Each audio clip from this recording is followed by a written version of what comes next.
আসলে দেখেন বাংলাদেশ জামাত ইসলামী সবসময় নির্বাচনমুখী দল। আমরা কোনো সময় নির্বাচন ঠেকানো বা আমরা কোনো মানে হঠকারী কোনো কার্যক্রম আমরা বিশ্বাস করি না এবং করিওনি কোনোদিন। আমরা বলছি যে নির্বাচন আমরা ফেব্রুয়ারি কেন আমরা ডিসেম্বরেই করতে প্রস্তুত। আমাদের প্রত্যেকটা আসনের জন্য আমরা ক্যান্ডিডেট ফিট করেছি, তারা ক্যাম্পিং শুরু করেছেন, পুরো একদম কাজ চলছে আমাদের।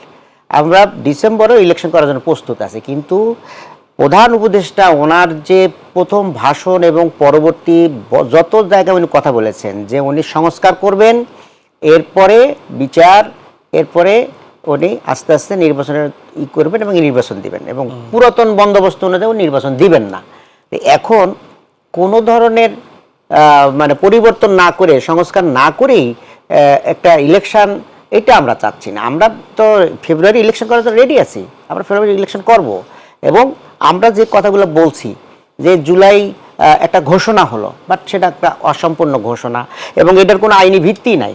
তাহলে এই ভিত্তি এটার করার কি যুক্তিকতা কি? কারণ 90-এ একটা